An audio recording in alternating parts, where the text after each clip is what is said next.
Well, hello, my name is Jim Royal. I'm a huge Beatles and Elvis Presley fan and basically classic rock in general. So if you haven't already, please subscribe to my channel. If you could do a thumbs up, that's always most appreciated. And feel free to leave comments. I always enjoy reading them and I do my best to try to respond in a timely manner. Today what I wanted to do is talk about this album. This is called John Lennon Rock and Roll. It was an album that was originally released back in February of 1975. I'm talking about oldies here, so I was starting to say 50s. So this was released in 1975, and it got up to number 6 on the Billboard album charts here in the United States, and then also number 6 in the UK album charts.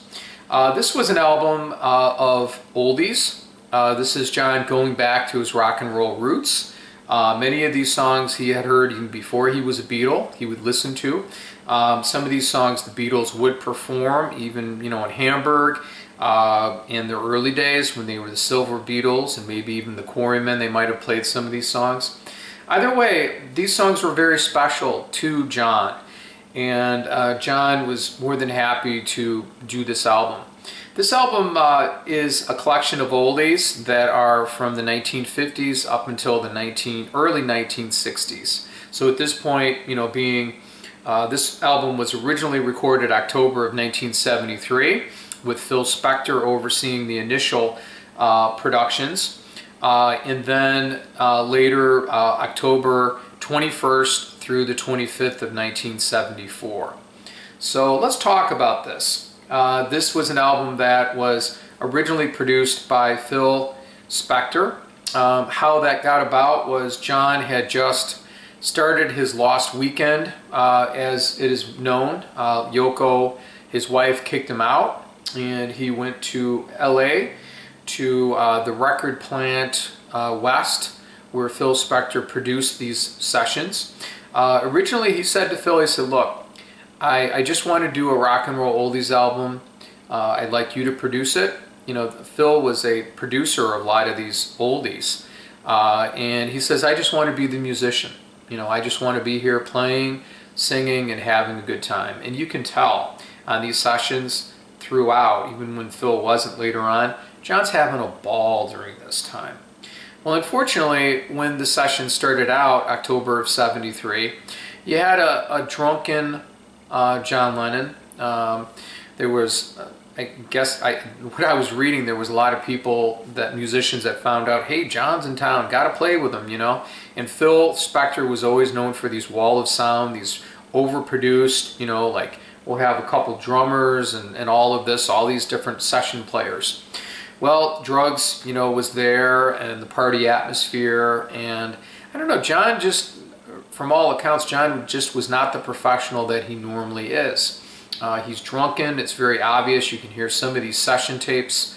He was able to salvage 4 of these songs from the Phil Spector session. So what ended up happening was October '73, they're recording these songs, just not going the way that it should. At one point on the John Lennon anthology box, if you listen to it, Phil Spector carried a gun, just for his own safety, and he usually would have a bodyguard. So at one point they're going back and forth on tape, and then Phil Spector shoots into the ceiling a bullet from his gun, and it was just like, this is crazy. This is nuts. And then later, I guess someone spilled alcohol on one of the recording consoles. Well, anyway, the sessions were canceled. Phil Spector ran away with the tapes and then disappeared. And at one point he was involved in an accident, car accident. It was March of '74, and he just couldn't be found. John continued doing other stuff. He recorded sessions for other people, was involved in producing like Harry Nilsson Pussycats, did some stuff with Ringo, and then continued working on his own stuff. He worked on an album called Walls and Bridges when he went back to New York at the record plant East. At that point, he got access to his tapes again and found out that, hey, you know what, some of these I'm just not going to release. He ended up keeping 4. So that was the story behind that. He had session musicians that had worked with him on Walls and Bridges, and he worked on the rest of these. So let's talk about this. And before we talk about this, I wanted to talk about this album cover, which I think is pretty interesting. So this is an album cover photo of John that was originally taken in 1961, and there's three blurry figures that are walking past. Those blurry figures are George Harrison, Stuart Sutcliffe, and Paul McCartney. Isn't that amazing? So that's that. And then this is the back side of that. And this is pretty cool because we've got the Apple Records. And got the back side here. Now I also have one called Music for Pleasure. I think this was released several years after, so it's pretty similar, and this is British, and the back cover is just a little different. And I love how it says at the bottom, "You should have been there, Dr. Winston O'Boogie." That's a quote from him. I thought that was cool. And this is what I really love. Check this out. This is the Parlophone label, which is really nice.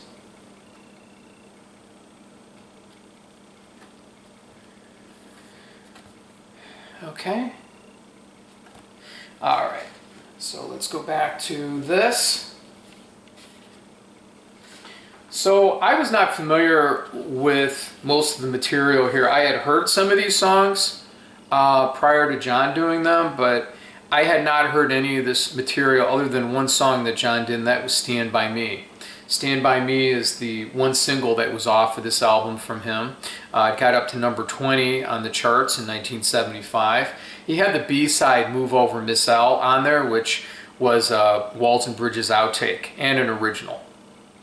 So that is that. So let's talk about the songs on here. What I'm going to say first off is that this is a fun album. Okay, this was John going back to his roots. The Beatles often would go back and do songs in between takes of their proper songs. You can hear it on the Get Back special, and John always loved doing that. And one of the reasons why this album also came about was he basically plagiarized a song, well, a line he took from a song called You Can't Catch Me, Here Come Old Flat Top, and he used that line in the Come Together Beatles song. So the publisher, Morris Levy, found out about that and sued John. So as a compromise, what they decided to do was he had to record 3 songs under this, publishing company. One of the songs would be You Can't Catch Me.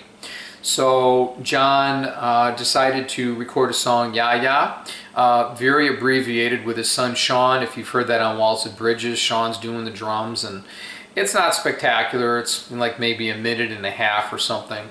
Well, Morris wasn't happy with that. He says, no, I want the full version. And so John said, look, I'm going to record a whole album of oldies. So the thing was, he had to record You Can't Catch Me, but then he had to pick 2 other songs from the publishing company. So that's another reason why this album came about, which is pretty, a bad situation turned good because we got some more music from John. All right, so let's start off with the songs on here. This album is a fun album. It's a party album. When I first heard it, I picked it up on cassette. I think I got it after Milk and Honey. I remember listening in the car, in the back seat, with my Walkman the first time, just amazed, like, wow, new John Lennon material, for me anyway, except for Stand By Me, which I had already heard from the John Lennon collection.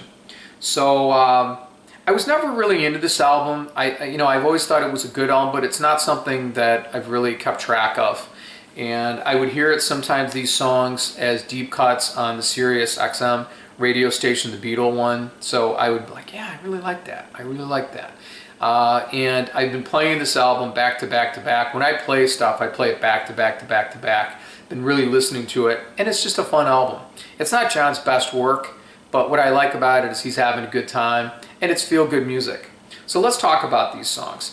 The first song is called Bebop-A-Lula. This is from 1956 originally. Gene Vincent made it popular. It was his song. I like it. It starts off the album really good. Just a lot of fun. Just a nice rocker. Stand By Me, 1961. Benny King originally did this song. It got up to number 4 for him, when he did it. John, like I said, released a single, got up to number 20 for him. And this is probably the most polished, kind of contemporary sounding song. When John did these songs, he wasn't necessarily, hey, I want this to sound, right from the period. He's just redoing it, in those days, how those standards were. But he does a little different version. Stand By Me these are all his own arrangements, and it's a nice contemporary feel, but it doesn't sound dated. And I've always liked it. I think he adds something to it. I like the Benny King version too, but this is just something special too. And then the next song is a medley, which he does twice on here. The first one is Rip It Up from 1956, Little Richard. Got up to number 17 on the Billboard charts here in the States. And then he's got, and a curious thing, he's got the B-side on there too, which he would have had on his single, Ready Teddy. And this is Little Richard. So it's kind of cool how he did that. And often when the Beatles would record songs, they would often record the B-sides because most people wouldn't be familiar with them. Most people knew about, the A-sides. All right, I like this. It's nice. I like how he does the medley. It's not the full song, but he blends the songs together. All right, and then the next song is song number 4. It's You Can't Catch Me. This is one of the 4 Phil Spector productions from October '73. This is from 1956, Chuck Berry. And this was the one that, had the Come Together, that Here Come Old Flap Top song, or, line. Like it. Good song, really, really strong. And it's interesting because when I hear that line, I'm like, wow, you can it just hits you like, okay, I know I've heard that before. All right, then Ain't That a Shame is 1955. Fats Domino got up to number 10 for him. I like it. It's a good tune. It's a nice, filler for the album. It's good. All right, song number 6 is Do You Want to Dance? This is a reggae version that he specifically arranged himself, reggae style. A rocker turned into a reggae style. And reggae was popular and is still popular, and both Paul and John loved reggae, including Linda McCartney. This was originally done in 1958 by Bobby Freeman. It got up to number 5 on Billboard charts. I like it. I think he does a really good job. It's kind of a fresh approach to a song. I like what he did. All right, song number 7, which closes the first side, is another Phil Spector production. It's called Sweet Little 16. It's from 1958. Chuck Berry, number 2 song on Billboard. Pretty cool tune. I've always liked that, and it's one of my favorite on here. Then you have side 2. Starts out song number 8, Slippin' and Slidin' from 1956. Little Richard. This was the B-side to Long Tall Sally. Remember that song that the Beatles covered, and the last song they sang live, Candlestick Park? Long Tall Sally was often, a closing number. Well, this was the B-side to that, Slippin' and Slidin'. And John at one point was going to release a single with this, but it was aborted. He just didn't do it. And then the next song is called Peggy Sue. This is song number 9 on the album. It's from 1957. Originally, Buddy Holly and the Crickets did it. Got up to number 3 for them. Peggy Sue is one of my favorites on here. He's doing his Buddy Holly impersonation. It is just so much fun. I really have enjoyed it. It's a standout track on here for me.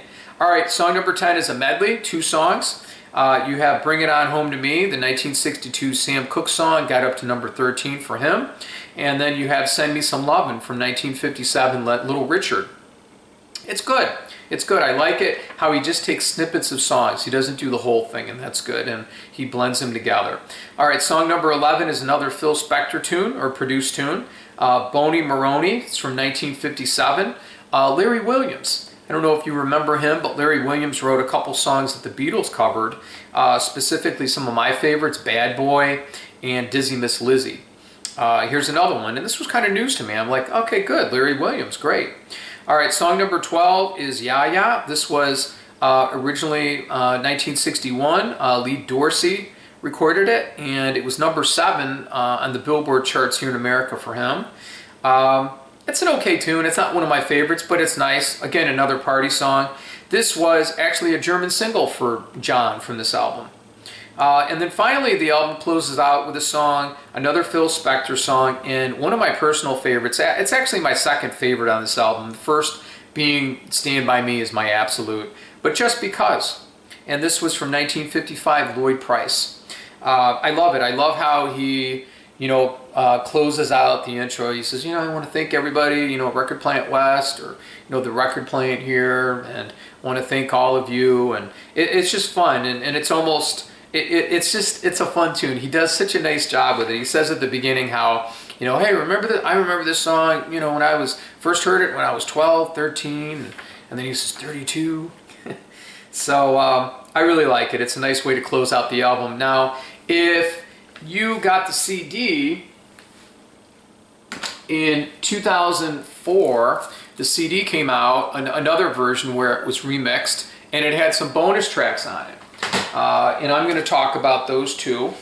There were 4 songs. Now, these songs were available on Men Love Avenue, the 1986 compilation from John, but I'm going to cover them on here because they were on here from these sessions. So all of these are from the Phil Spector October 73 sessions. So the first one is Angel Baby. It's 1960, Rosie and the Originals. Yeah, it's a good tune. I'm surprised he doesn't have it on here. Then the next song is To Know Her Is to Love Her, 1958. It's a #1 song from the Teddy Bears, which features Phil Spector, who also sang and also wrote the song. And I've always liked this song. I like the Beatles BBC version of it. This version, though, I don't like too much. I just think it goes on way too long. But it's good. It's okay.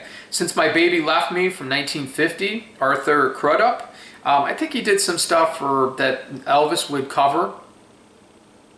Good tune. I mean, it's nice. And then you have Just Because, the reprise, 1955, Lloyd Price again. About a minute or so. It's just a shorter version of the song. And then I'm counting something that's not on here, but it's from these sessions. I just wanted to talk briefly about Be My Baby. I had always heard about this song. It's 1963. The Ronettes originally did it. And Ronnie Spector, who, she later married Phil Spector. He produced this for them, and it was from 63, #2 on Billboard. And this version is on the John Lennon anthology. So that is it. I hope you have enjoyed my video. If I was going to rate this from 1 to 10, 10 being the best, I would probably give it 7. I think it's a good album.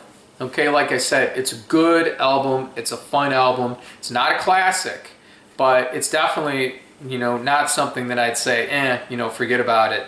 It's definitely something that everybody should have in their collection, and it's good party music too. So I wanted to thank you very much for watching my video, and you take care. Have a nice day.